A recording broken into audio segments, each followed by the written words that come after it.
just around the corner.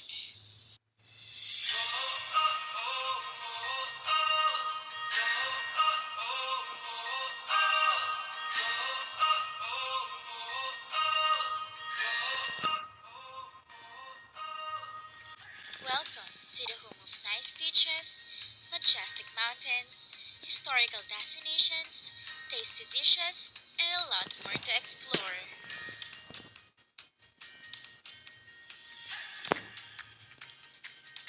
Hello everyone, please bear with us as we travel the largest and the most important island in the Philippines, which is the Luzon.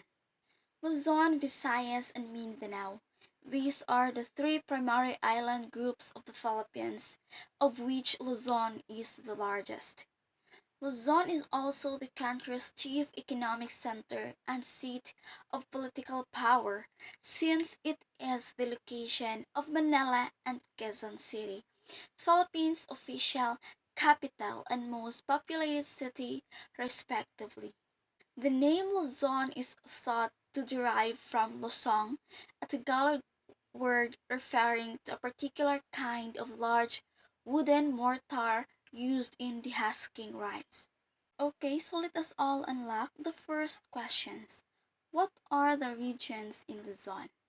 So the island group has 8 regions, namely the Ilocos region, the Cagayan Valley, the Central Luzon, the Calabar zone, the Memaropa, the Bicol region, the CAR or the Cordillera Administrative Region, and the last we have the NCR or the National Capital Region, wherein the Manila. So what are the provinces of Luzon? The Philippine Republics in Region 3. Central Luzon comprises 7 provinces. First, we have the Aurora, Bataan, Bulacan, Nueva Ecija, Pampanga, Tarlac, Zambales, and Central Luzon Island. The people of Luzon are Filipinos of different cultural groups and ethnicities, thus speak dialects or languages that vary from region to region, but the majority speaks Tagalog. For foreign visitors, language is not a barrier because most Filipinos can communicate well in English, both verbally and written. So here are some leading tourist destinations in Luzon. Blessed with natural resources and wondrous tourist sites, Luzon has so much to offer to travelers. So here are some of the best destinations you may consider for your next travel adventure to Luzon.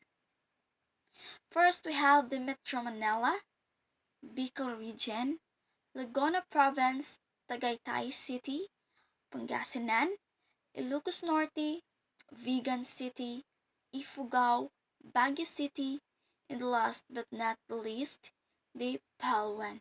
So you see, Luzon has plenty to offer for travelers. Bustling cities with historical sites, shady parks and perfect shopping, rice paddies, volcanoes and beaches. You name it, Luzon has it. Indeed, topographic uniqueness is something Luzon doesn't lack. The Mayun volcano in the Bicol region is also famous for having the most symmetric conical shape of any volcanoes in the world and one of the most picturesque sites in the country. Luzon stemmed for the Tagalog word Kalusunan, which means the northernmost Know part. that Luzon is one of the largest islands of the Philippines. It is the site of Manila, the nation's capital and major metropolis, and of Quezon City. Now let us have a peek to some of the beautiful and powerful words that renowned in Luzon. The first on the list is magmuni-muni. It is a verb which means to ponder, speculate, muse, or even meditate on something. This is a deep contemplation of something big. You might magmuni-muni on the state of global warming. The second on the list is maniwala. In Tagalog, the verb maniwala means that you have a belief in something. This could be a belief in your nation or just confidence in what your friend is saying. For example, maniwala ka man o hindi means whether you believe it or not. Third on the list is kinaiya. Kinaiya is a noun that describes your inner character. These aren't just your good traits either. It is all the traits or characteristics that makes you who you are. Fourth is maharlika. As a noun, maharlika shows your noble character or that you are a noble warrior. The pronunciation of the word gives it an almost sing-song-like quality. Fifth is pahimakas. To say your final goodbye or last farewell, you would use the noun pakimakas. However, if you are parting or saying farewell, pahimakas can be used as an adjective too. Sixth on the list is tadhana. You can talk about words with powerful meaning without talking about your fate. The noun tadhana is a Tagalog word showing something that will come to be or a destiny beyond your control. Seventh on the list is timpi. The noun timpi not only shows your moderation and self-control, but it can also be used to describe calm. As an adjective, timpi can be used to describe someone who is faithful or constant. Eighth on the list is magkaugnay. Not only can magkaugnay be used as an adjective to show you are related to each other, but it also works to show an interconnectedness to someone. Ninth, pagsamo. To make a request or appeal, you would use the noun pagsamo. You can also use it for a request to a greater power through a prayer. Last on the list and the 10th is patid. Are you looking to cut someone off from your life? Then the verb patid would be your word of choice. This powerful Filipino word shows the ability to cut off. Remember these words? Now let us recall those 10 beautiful words I have mentioned. The first is magmuni-muni, maniwala, kinaiya, maharlika, pahimakas, tadhana, tempi, magkaugnay, pagsamo, and patid. Those are just a few of the beautiful words in Luzon. And now let us move forward and venture to the beautiful literature of Luzon. Let's go! Philippine folk literature is very common and famous in our country, the Philippines. And so today, it's my great privilege to explore one of those famous literature, specifically the folk tales in southern Luzon and Ibanyag myth. And I want all of you to travel with me to discover and know the story why there is high tide during full moon. Yes, you heard it right. That's the folk literature we will explore today. So at the count of 3, let's go. So 1, 2, 3, let's go.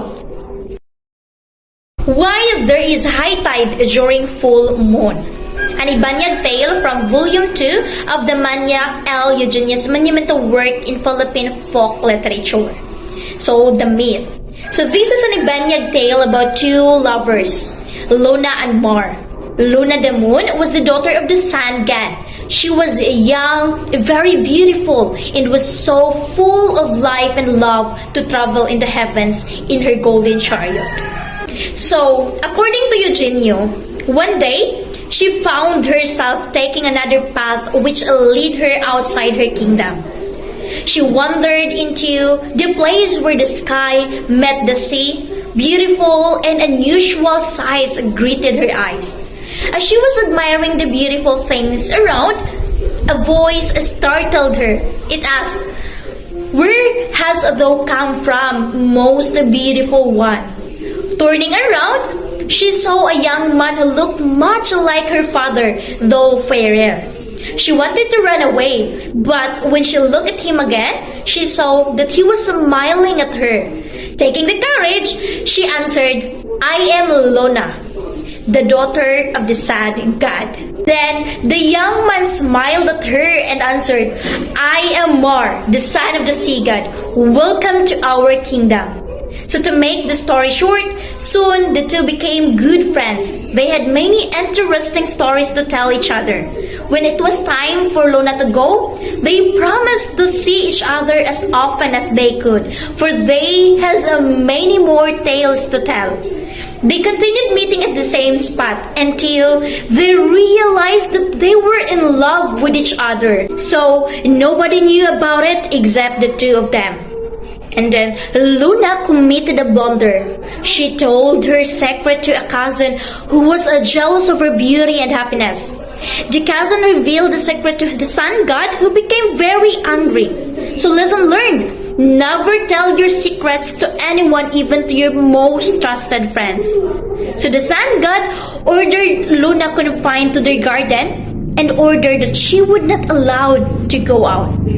This is her punishment for having disobeyed the immortal laws. And the same with the sea god, was equally angry with his son Mar, and for his disobedience to the immortal laws, he was imprisoned in a sea cave. But because love will find a way, better be sure about that. So Luna was very restless. She wanted to see her lover. She escaped from her confinement, ride her golden chariot, and flew to the sea to their meeting place. So Luna could not see Mar, but Mar in his cave saw Luna. He struggled to free himself but could not, even causing the walls of the cave to shake in the process. In his efforts, the sea rose, but Luna did not see her lover coming. She went back home very sad. But she would be back in their meeting place. Her love for Mar would not die. Every time she missed Mar, she would ride her golden chariot and go to their meeting place. Mar would again struggle to be free, and the sea would rise. So according to Eugenio, the fishermen out in the sea believe that each time Luna the moon appears, the sea gets troubled. It's Mar trying to escape from his cave. And that is the reason why there is high tide during full moon. But scientifically, there is another reason why there is high tide during full moon. But since this is literature, so we will stick that reason. The story is very beautiful, yet sad, right? Who would want to do everything just for love, just to meet his lover, but fate doesn't allow? So hopefully you human would do the same. Do everything for your lover, even if you take a risk. Because not all stories ends with sadness. Because according to the story, love always finds ways. New Yorker in Tondo is a famous Filipino one-act play of Marcelino Agana Jr., written in 1956. It is a comedy for everyone because it delivers more value and meaning by transcending the belief that one can take out of the Philippines, but the Philippines cannot be taken out in oneself. It depicts accurately the average of Filipinos' love for the country, which was completely lost when exposed to a foreign country's cultural aesthetic. This satire is being portrayed by Kikay, who acquires the New Yorker's manner, style, and costume. New Yorker in Tondo is a play about a run-of-the-mill girl from Tondo named Kikay. She visited New York and returned a very different person. Her new attitude, mannerism, outfits, and ideas stand her family and friends. This causes emotional unrest between all of them. She convinces her mom, Aling Atang, to change into what looks like a high society matrona and insists everyone to call her mom Mrs. Mendoza. She enrages her secret fiancé, Tony, with her change of heart, thus causing Tony to seek an engagement with her other childhood friend, Nina. To the dismay of Totoy, the rowdy kabarkada who has secretly liked Nina ever since. As you can imagine, there was plenty of squabbling and fistfights among the four friends. But the play ends with a new love emerging between Nina and Totoy, and the relationship between Kikay and Tony rekindled. Symbols used in the play: the mango tree, Mango tree symbolizes their cherished memories. Four of them, namely Kikay, Tony, Nena, and Totoy, were childhood friends. Every happy and sorrowful moments that they encountered was witnessed by the mango tree. The mango tree was also a symbol of their love and friendship. Next is the name Francesca. It symbolizes acculturation. Francesca was away for a long time and she now adopted the norms and mores of the Americans. She dresses like an American, shares their values and interests. Francesca has become highly acculturated into the American culture. The conflict in the story of New Yorker in Tondo is that Kikay has taken on all of the style and attitude of New York and brought it back with her to the Philippines. It portrays the actuality of how most people likely forget their real identity once they move overseas. And this is true among some Filipinos abroad.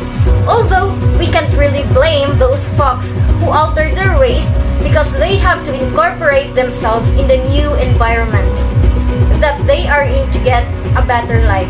Once there is a conflict, there is always a resolution. Her friends made her realize that she should forget the New York's way of life and embrace once again the Kikay that her family and friends used to know. And it also made her realize that doing that kind of attitude will not make her happy. The message of the playwright is that love and love for the country wins. One should never forget to look back at where he or she came from. Love for one's cherished traditions will always go beyond the love for worldly things and the lavish lifestyle. As for Kikay, she learns that there really is no place like home. The Summer Solstice by Nick Waki. The Summer Solstice is a short story that has received recognition, both critical and praising. It is written by none other than Nick Waki. The story takes place in 1850 in the Philippines during the festival days of St. John. There is a pro-woman feel to the story which has garnered a lot of debate and attention considering the settings is in a time where women must be submissive. So in this analysis, learn about the setting, the theme, and the symbolism that this short and interesting short story incarnates. So, together with me, let's find out the meaning behind the Nick Wakin's work. So let's go on first the summary. The Tatarin, known as Tatarin, was a 3-day festival that celebrated a ritual of fertility. This was done only by women. Many women frowned upon the extravagant dances and plays surrounding the ritual. Summer solstice is set during the 3 days of St. John Festival. Luping is a Filipino woman who feels close to her humanhood, is married to Paing, who is no doubt loyal to her.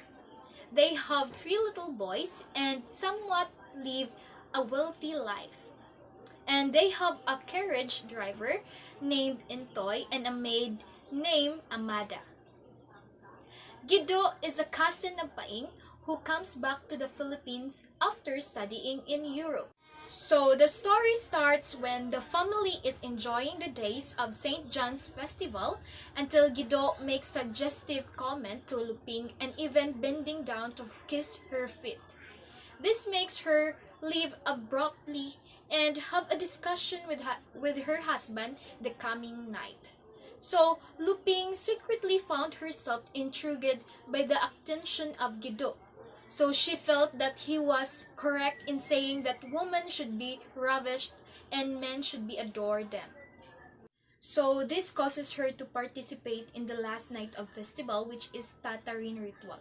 Paing goes with her and tries to drag her back once the dancing began, but she runs from him to the woman. He tries to take her back, but the woman in the crowds beat him out and leaving him helpless. So as the two returns home, Paing says he must whip his wife because he loves her and feels that she needs to be put in her place. To this, she shouts and says She wants to be adored, not respected, and orders him to kiss her feet. So let's talk about the setting and conflict. So the setting. Since the story takes place in the 1850s, women were repressed and felt shut in. Luping may seem to be happy in her routine life, but she also feels angry. You can notice this when she states to the children, saying, "Hush, hush, hush, I implore you. Now look, your father has a headache, and so have I. So be quiet this instant, or no one goes for grandfather." See, it ended sounds like she felt as though she has a duty that she must carry on, but she gets annoyed at her family because of her subdued state of humanhood. Although she tries act horrified when Guido tells her women should be adored rather than beneath their husband. So she contemplates and realizes that she wants to be the leader of the place. So the external and internal conflict. The stereotypes of masculinity and feminine traits can run rampant in the story. So as you can see, women are supposed to look after their husband and children, while the husband work and wait for their supper. Not only this is seen in the story, but in the daily life as well, which makes the story shocking to readers since it is relevant and it is about women wanting to be free. So Lupin shatters the concept of the suppressed woman when she gains control of her husband, who kisses her feet at the end of the story. So this makes it seem the internal conflict was the women are the ones who want to be the rulers of men, as seen in the Tatarin festival. The themes and symbolism. St. John's Festival is about men and their fertility, which seems quite vulgar to Lupin and makes her start to realize how she wishes women could be seen in the same way. The Tatarin Festival is the exact opposite, showing women as leaders of fertility since they carry children. The festival is the last trigger to make Lupin feel as though she is stronger than a man and deserves adoration. So symbolism. Let's go on first to Amada. When Lupin rushes to find her cook, Amada, Lupin sees her in a compromising position in the bed, which makes Lupin blush and feel restrained about her own sexuality. This is the first trigger for Lupin before she announced she wants adoration. So the second one is Guido's speech. When Paeng's cousin Guido returns from Europe, she tells Lupin of his travels. He also says, "I remember that you are a woman. Yes, a beautiful woman. And why not? Did you turn into some dreadful monster when you are married? Then why should my eyes not tell you what you are? Just because you are married?" That's what Guido says. So in that speech, Lupin lashed out and called it simple comedy. But it is also the second setup before she feels liberated. She takes his words to heart as well as when he lowers himself to kiss her feet in appreciation. Now, as we understand the controversy, the symbol, the theme of the story, what do you think of it?